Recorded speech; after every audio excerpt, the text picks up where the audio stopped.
The Out of Bounds Show podcast is brought to you by Live Oaks Golf Club and Roosevelt's at Live Oaks. Whether you're in the mood for a hot lunch or you want to go play a quick 18 with a cold beer, the only choice is Live Oaks Golf Club and Roosevelt at Live Oaks on Highway 49 North. Pickens Jackson. Are you ready? Yes!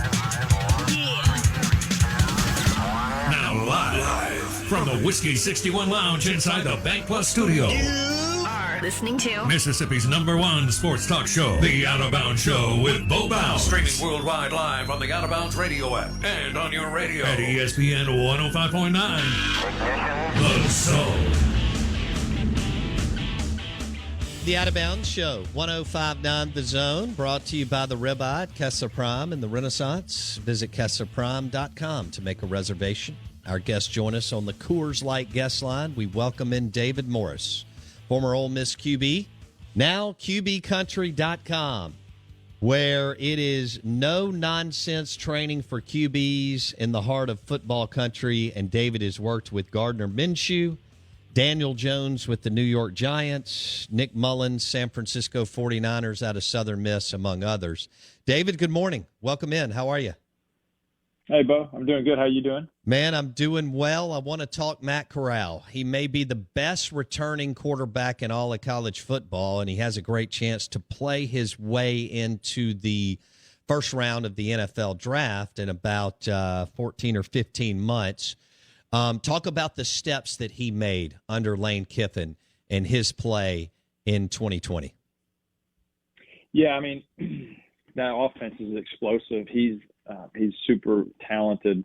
You saw a real big jump from last year to this year, and just in confidence and production.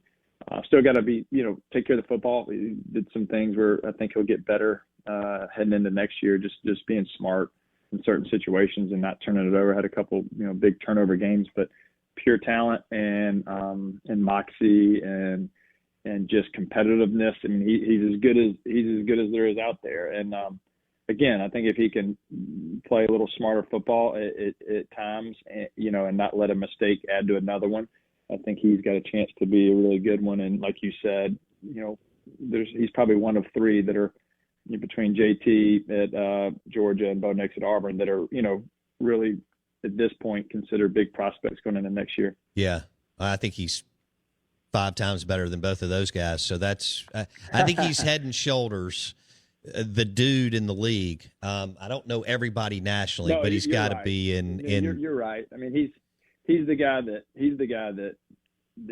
you saw sparks or kind of little spurts of wow moments over and over again. Yes. Okay, so walk me through that. You train all kinds of guys that may do this really well but struggle here. To me, what I was impressed with as he's kind of growing up and maturing in front of us, David, and you know way more about this than we do, is that he's got this amazing ability to throw the deep ball, but he also has touch in the short and intermediate throws. Walk us through that, David. Yeah, I mean, for a while I felt like he's always had just a big arm. Probably one of the biggest arms in college football. Just can throw the heck out of it. A lot of times guys that have that strong arm can't control it as well. I think he went through moments in that first year where it was, first call it year and a half, where he didn't have the ball control or ball command as much as he did this past year.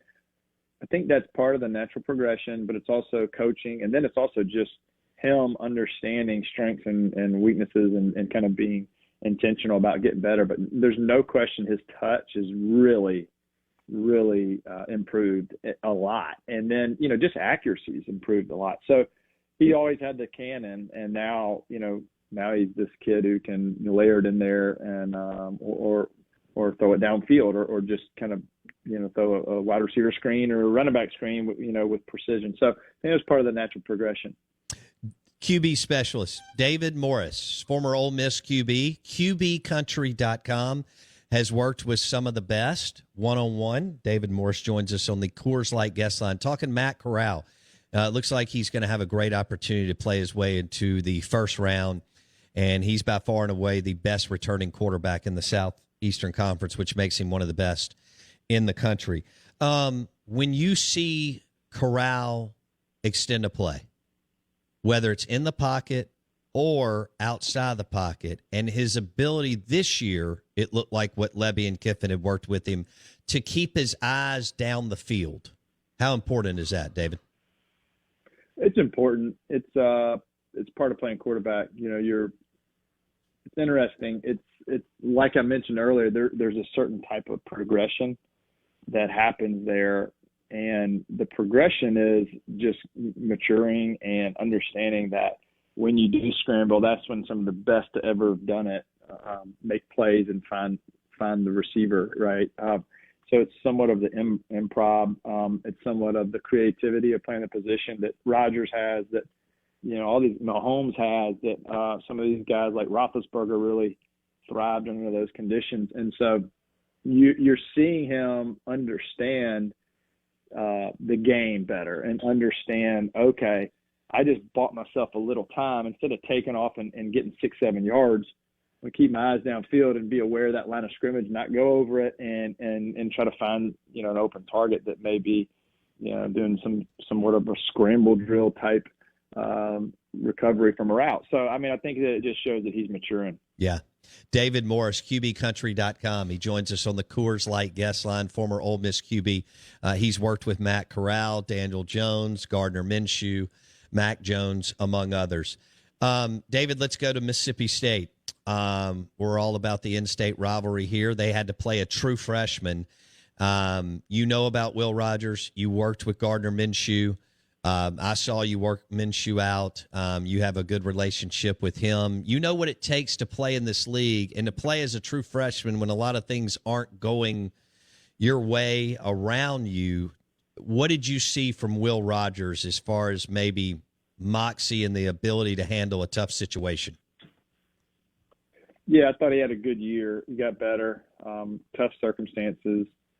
Like you said, play as a true freshman in the league is hard. And he really showed some signs of, to be excited about some things that he took care of the football pretty good. And, almost 2-to-1 touchdown interception ratio. He was, in that offense, they're looking for accurate guys, and he was 70%.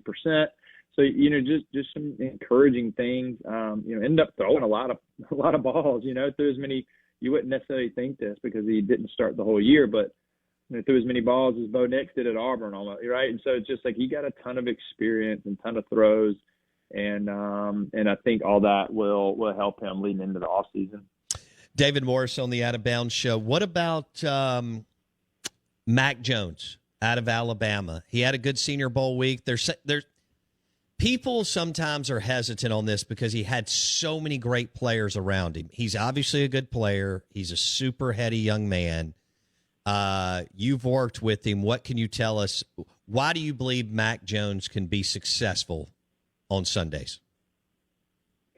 Yeah, so Mac Jones prepares in a manner which is unbelievable. He has a professional footballer, really just a professional. Anybody who's really good at anything prepares, hard. And this guy will stay up until 2 a.m. every night of the week, which he did last week at Senior Bowl.